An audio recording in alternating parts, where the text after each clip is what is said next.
Un saludo y unas buenas noches a todos los que el día de hoy se encuentran acá reunidos, gracias a la Universidad Tecnológica del Perú y a la sección de posgrado. Bien, vamos a empezar. Bien, el día de hoy vamos a desarrollar depresión en consulta clínica. Depresión en consulta clínica, el diagnóstico diferencial y las estrategias de intervención. Hablar sobre depresión nos involucra un marco muy amplio, pues hay diversas propuestas teóricas que lo ubican como una enfermedad. A algunos autores médicos como psicólogos clínicos de especialidad de terapia cognitivo-conductual y entre otras, consideran a la depresión como una enfermedad. Sin embargo, también en las escuelas humanistas como la terapia Gestalt, considera la depresión como un proceso, la persona se encuentra en un proceso tanto de una inestabilidad como una estabilidad, en un proceso de estabilidad. Es decir, recordemos que la depresión, así como los trastornos ansiosos, pertenecían a los cuadros neuróticos. Entonces, una persona que era neurótica no podía manejar sus problemas en sí. Por ende, la depresión era considerada como un proceso de madurez o de maduración. La persona iba dándose cuenta con ensayo y error, con experiencias, iba dándose cuenta de que este tipo de situación que le agobiaba o le presentaba podía ir saliendo adelante. Sin embargo, la otra propuesta es que es una enfermedad y que esta enfermedad hay que tocarla de la mejor manera. Cuando hablamos del diagnóstico diferencial y estrategias de intervención psicológica, estamos hablando de la presencia de síntomas afectivos, cognitivos, conductuales y somáticos. Los afectivos serían todo el tema de tristeza, conflicto, resentimientos, etcétera. Cognitivos, todos los procesos, todos los pensamientos disfuncionales, pensamientos negativos, pensamientos malsanos, como decía Alberelli Sicard, conductuales, todo el tipo de ceremonia o actuación que hace una persona cuando se encuentra en depresión, es decir, la distancia, la frecuencia o la no frecuencia de reuniones, etcétera. Y somáticos, el tema de el insomnio y las alteraciones en el apetito, así como la anedonia y entre otras variables que podríamos considerarlo en varios de estos elementos, que generan un malestar significativo, sí, pues la persona no se siente bien. Además, hay un deterioro funcional y eso hablaremos más adelante, pues ya no está como estaba antes, sino hay un deterioro funcional porque ya no se afecta a nivel laboral, a nivel académico, familiar, personal, etcétera, y que requiere una evaluación psicológica integral. Y aquí muchos colegas dirán, ¿cuántas sesiones para evaluar a una persona con depresión? Usualmente, en una evaluación integral completa son 7 sesiones. Podrían ser 5, sí, pero 3, 2, no. Sin embargo, los profesionales médicos psiquiatras sí, en una sesión hacen una evaluación sobre un examen mental para poder identificar si una persona tiene depresión o no y en qué nivel. Sin embargo, la evaluación psicológica integral es mucha más amplia, más específica y además puede nutrirnos sobre un enfoque bifrontes en ese informe que podemos entregar. Para diferenciarlo de otras condiciones como tristeza normal, el burnout u otros trastornos, también es importante poder establecer estas diferencias y establecer un plan de intervención terapéutica basada en la evidencia.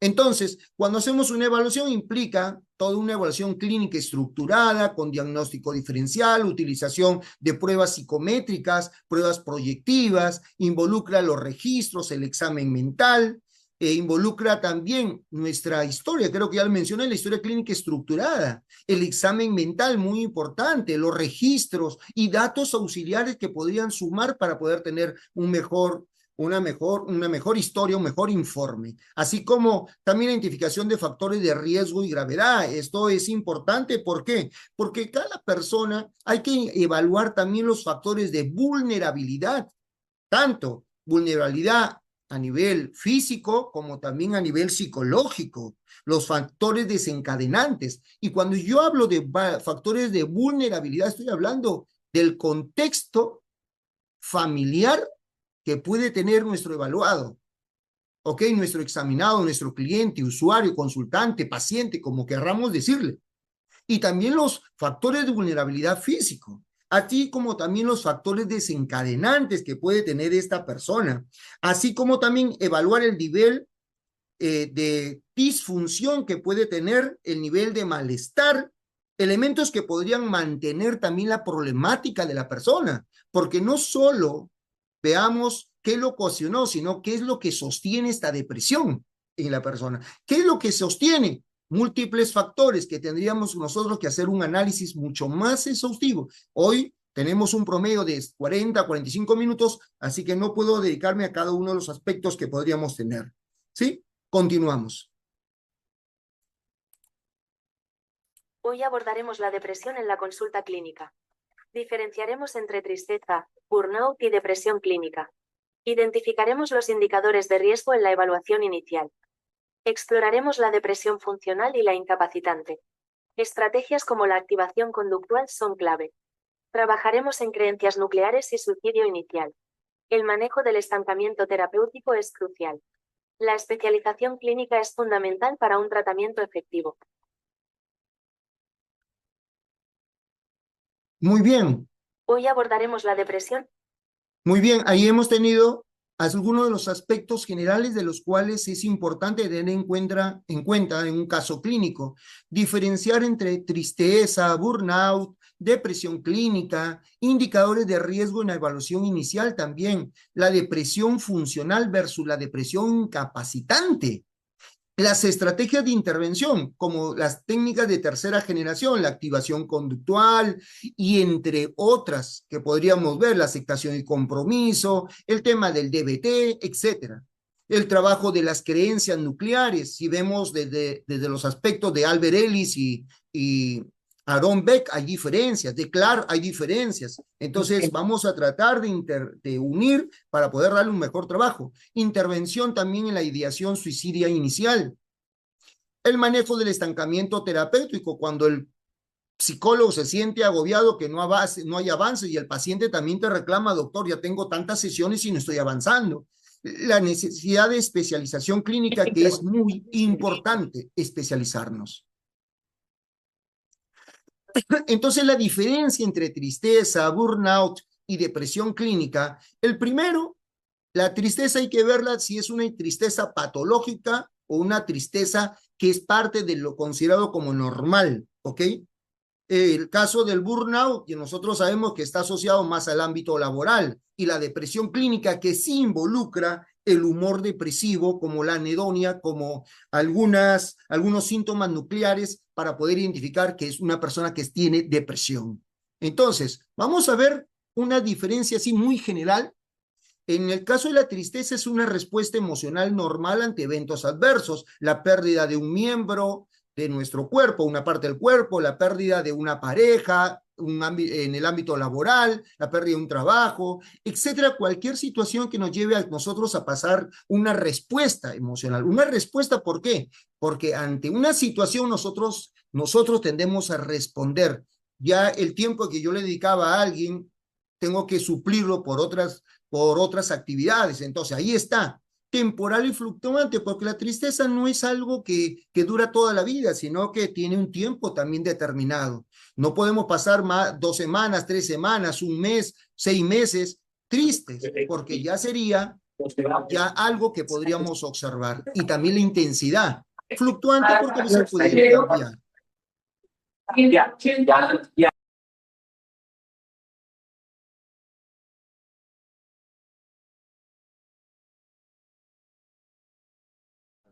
Walter, ¿estás en mute, me parece? Sí, sí, sí. ¿Me Ahora escuchan? sí.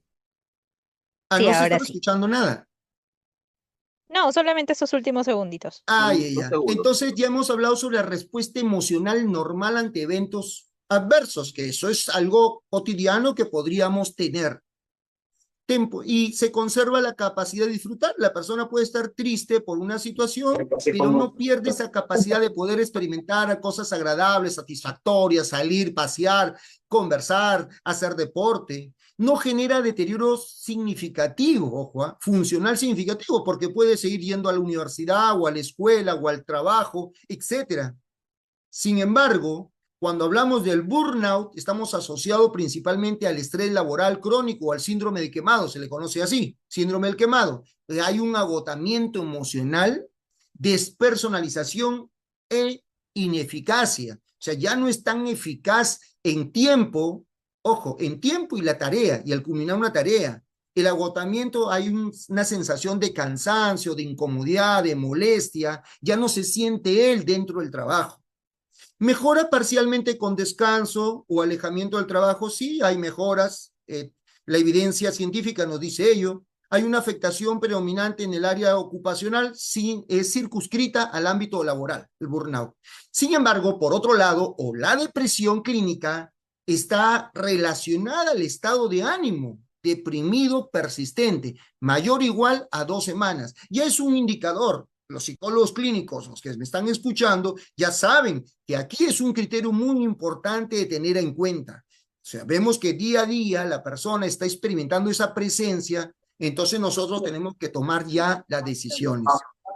Tenemos acá, observamos anedonia, fatiga, alteraciones en el sueño, tanto en el insomnio como el hipersomnio, especialmente en la inercia del sueño, en la cual la persona se siente como una embriaguez del sueño, donde la persona se levanta irritable, desorientado, confundido y que quiere seguir durmiendo.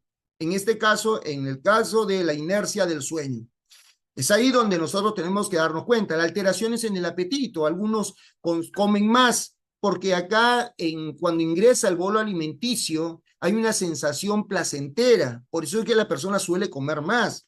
La baja autoestima, sentimientos de culpa, desesperanza, deterioro funcional global, ideación suicidia posible. Podría haber esta ideación suicida cuando nosotros estamos hablando de ¿qué?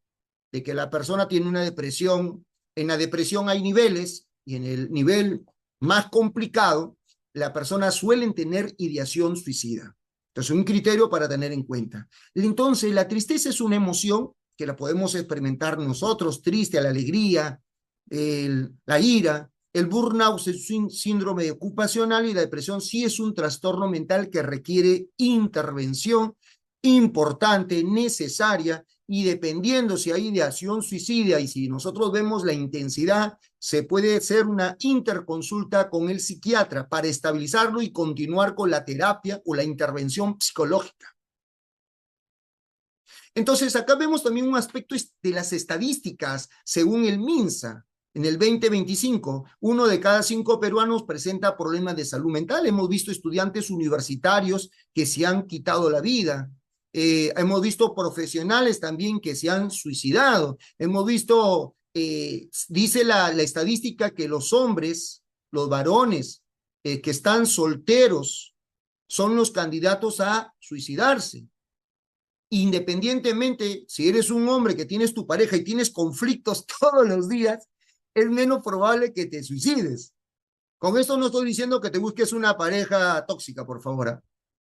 También, mujeres versus hombres, las mujeres suelen deprimirse más, pero los hombres se suicidan más. Eso es algo incoherente, incompatible. Lo que pasa es que los hombres no experimentan mucho su depresión o la disfrazan su depresión.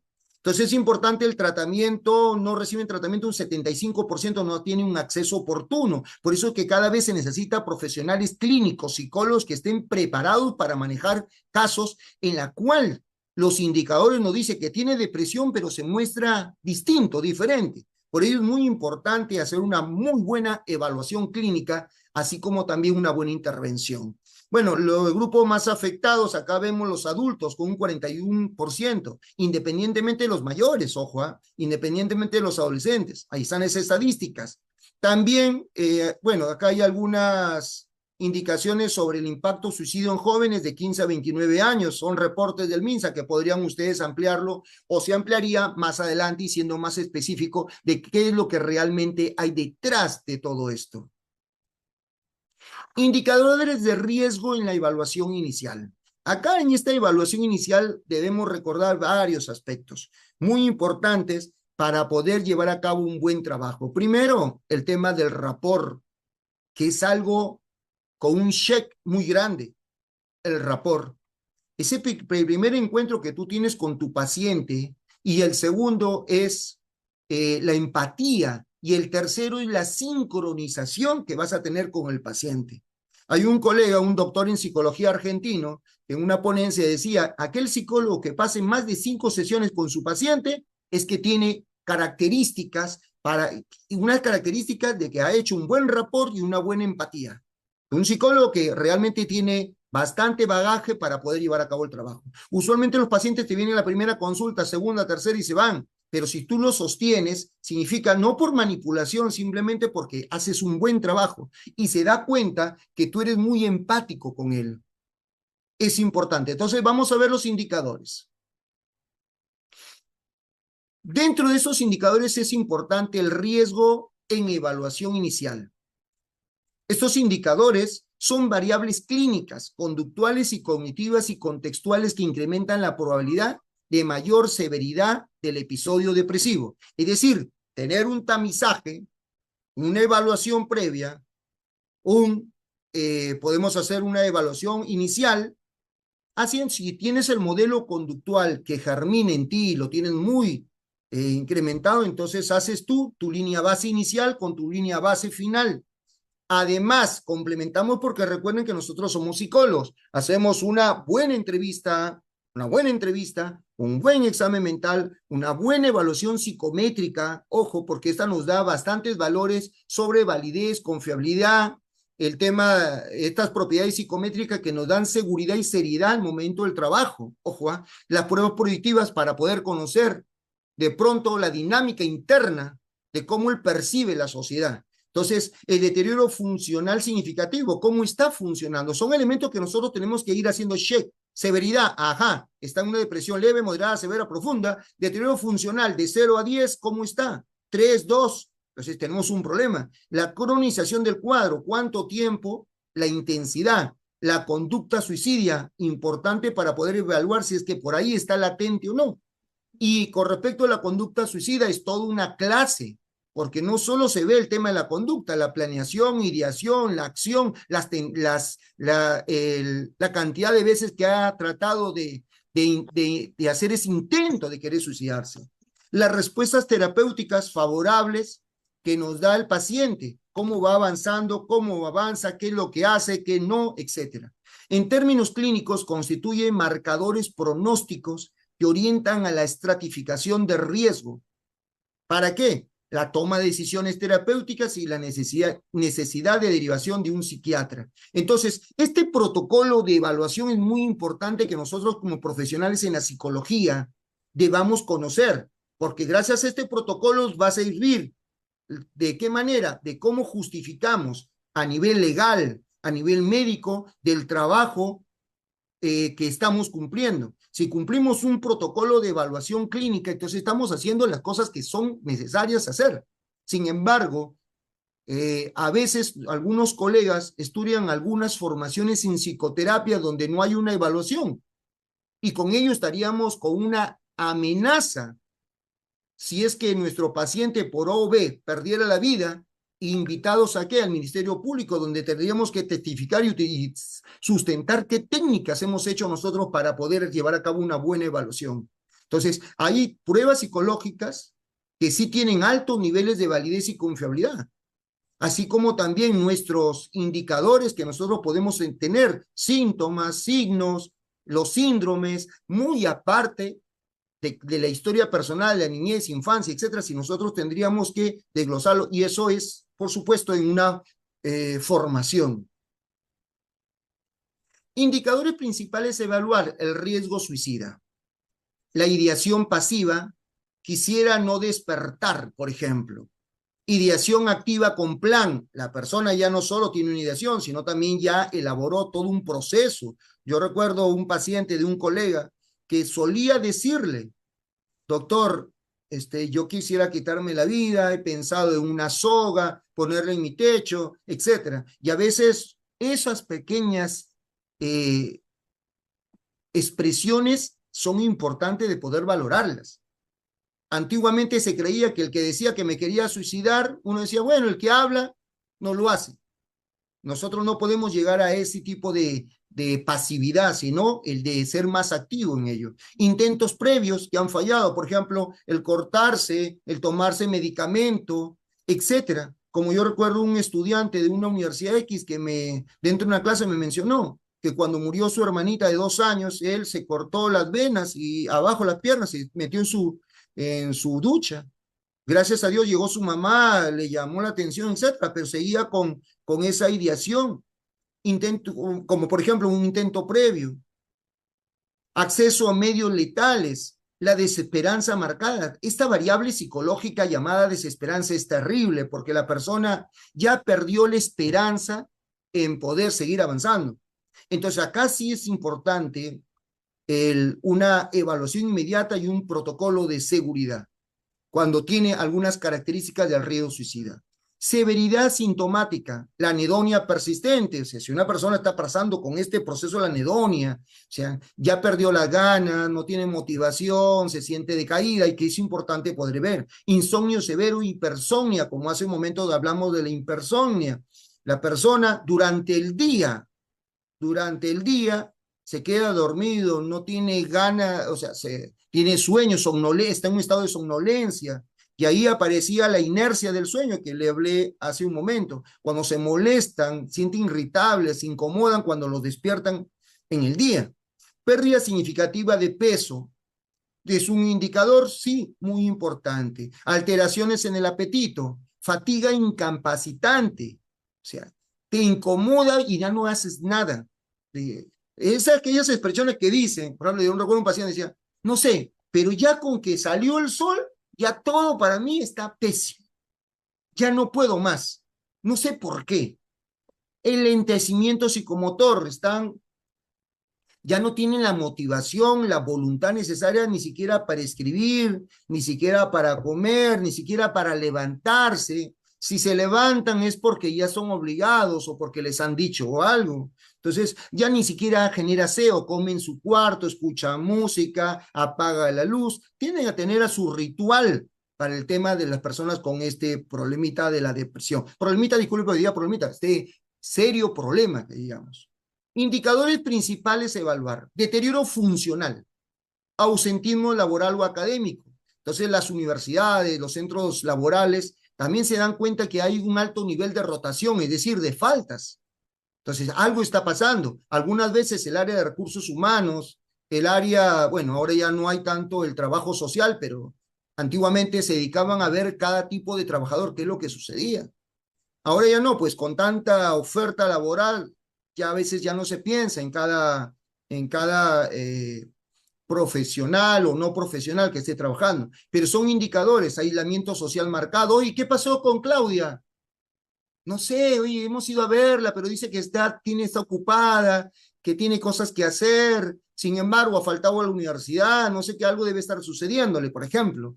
Incapacidad para actividades básicas, antes hacía deportes, ahora ya no. No se siente capaz, se perdió la motivación, etcétera. Disminución en el rendimiento profesional. Notabas que antes era muy productivo, ahora no, y hay un cambio. Estos cambios significativos, tanto para aumentar o disminuir, son importantes. El cambio para aumentar, bienvenido, con un check grandote, pero un cambio para disminuir o tener ausencias, es importante darse cuenta qué está pasando, qué está pasando.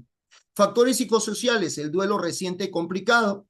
Hay duelos, quien no ha pasado en cantidad de situaciones en la cual se ha terminado una relación o así iniciado, o pasó un accidente, una pérdida de un ser querido, una pérdida de nuestro cuerpo, u X situación que se pueden dar el proceso de duelo. Sin embargo, ese duelo no puede durar tiempo largo.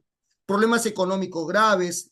Mucha gente también ha tomado decisión de quitarse la vida.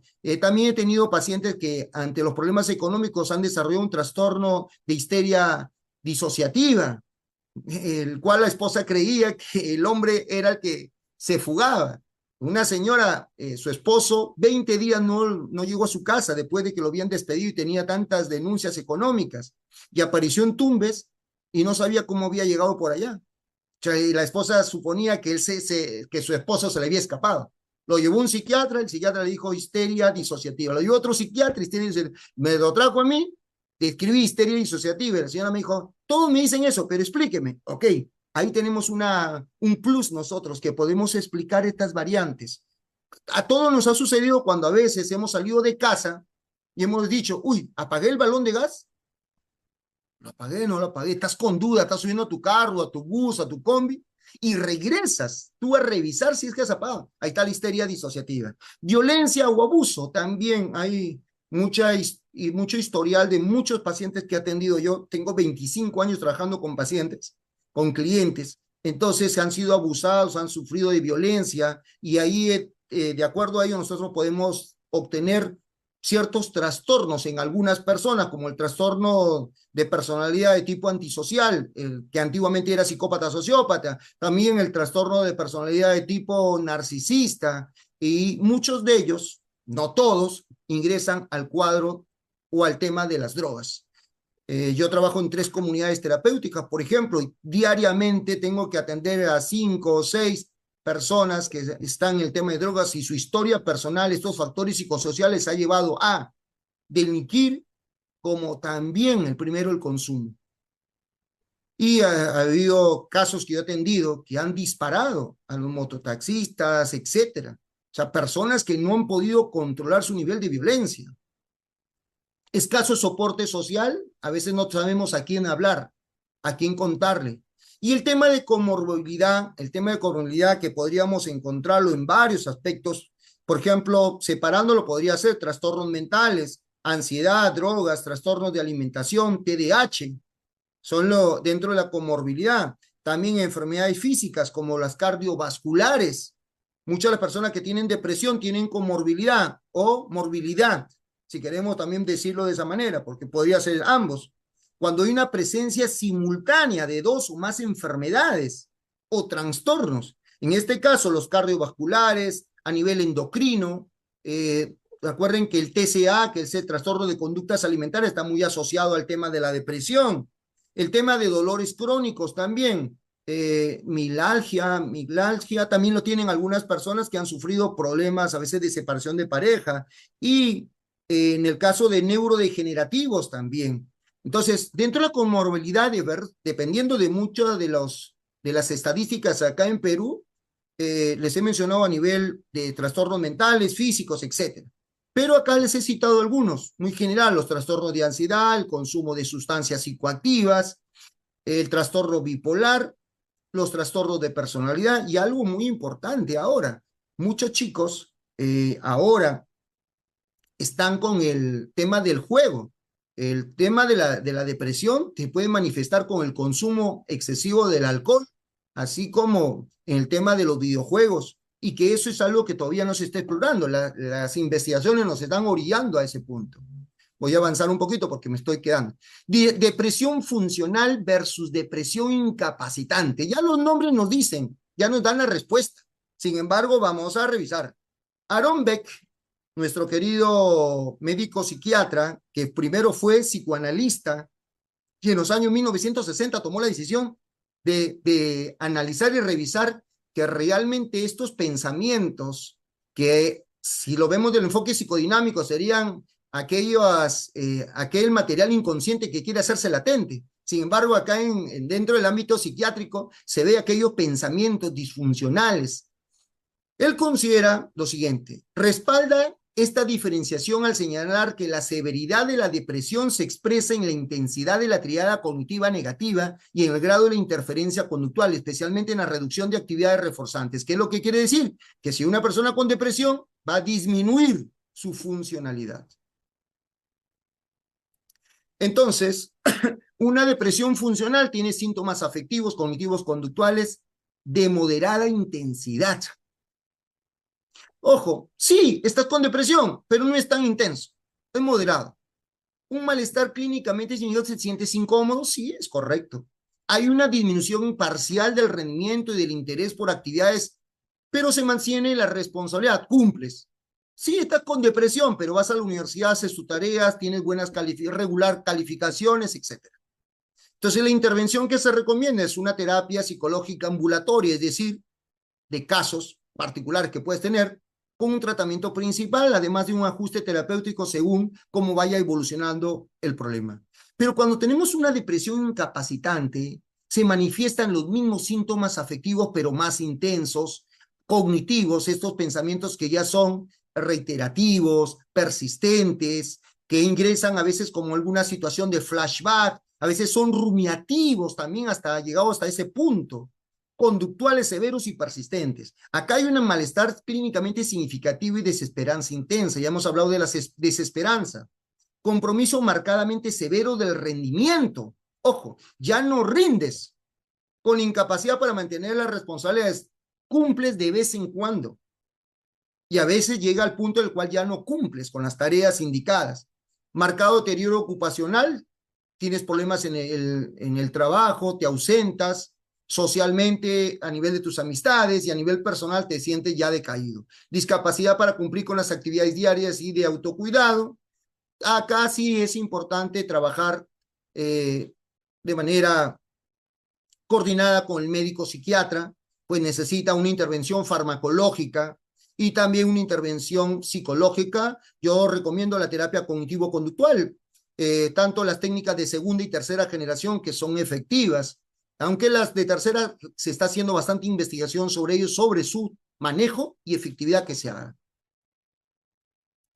Estrategias de intervención en depresión clínica. Ajá, llegamos a algunos de los puntos importantes. La activación conductual, que viene a ser una técnica de tercera generación, acá hay un aumento gradual de actividades de gratificación. Es decir, tú le muestras al paciente cómo está ahora. Y con las sesiones tú le dices, mira, inicialmente tu tristeza era de 8, 9, muy elevada, ahora tiene 6. ¿Notas el cambio? Sí, doctor.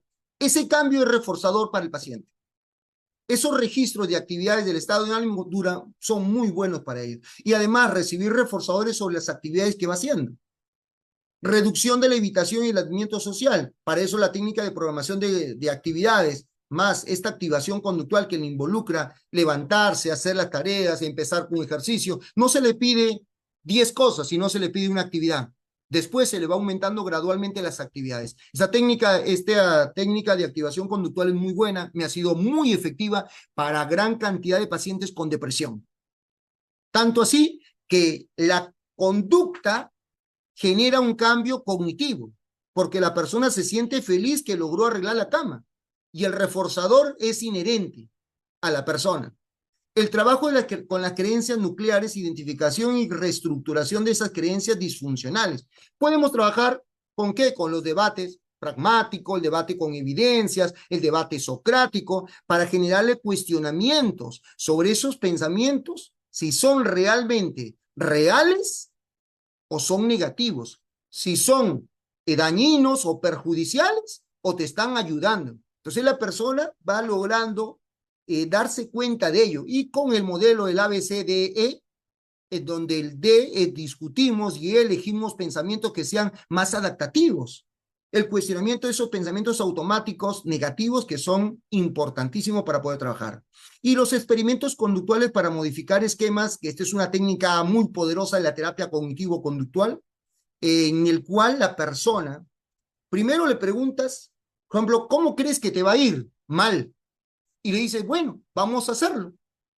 Y ahí le preguntamos, ¿cómo te fue? Por ejemplo, hay personas que dicen, es que yo necesito realmente para que me vaya bien, persinarme 5 veces. Y tú le dices, bueno, ahora quiero que te persines una vez, vamos a ver cómo te fue al final del día. Entonces, esa comparación, la persona a nivel social es mejor reforzador que simplemente un debate que tú tengas con él.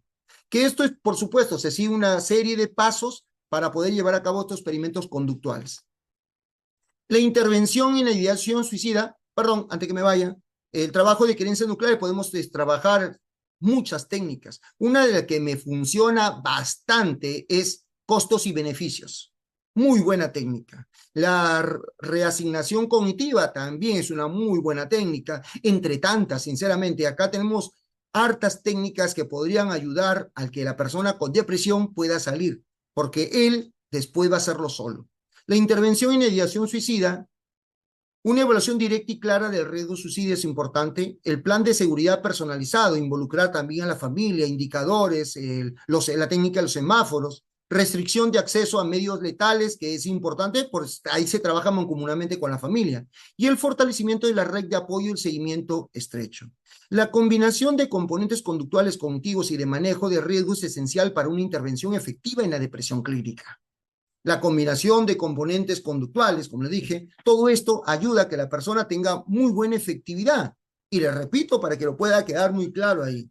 Porque no solo es cambiar las creencias, sino también trabajar con el A, que viene a ser el activador, el antecedente, que ese es el que muchas veces despierta que aparezcan las creencias irracionales. Y de las creencias irracionales hay un efecto a nivel fisiológico, conductual, emocional. Y con ello nosotros podemos llevar a cabo un D para poder discutir cada una de estas creencias irracionales. Manejo del estancamiento terapéutico. Acá Aaron Beck dice, el estancamiento terapéutico como una situación en la que no se observa progreso en el tratamiento. Permanecen los síntomas y el paciente o el terapeuta experimentan frustración por la falta del avance significativo. Sin embargo, ¿qué podríamos hacer?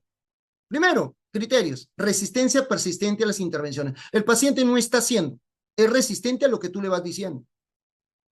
Está ahí, pero no está ahí. Ruptura o deterioro de la relación terapéutica. A veces algunas palabras mal dichas o mal entendidas, el paciente lo asume de otra manera diferente. Identificación y reestructuración de las creencias disfuncionales. ¿Por qué disfuncional? Porque esa creencia realmente no te está permitiendo funcionar. Por eso es disfuncional.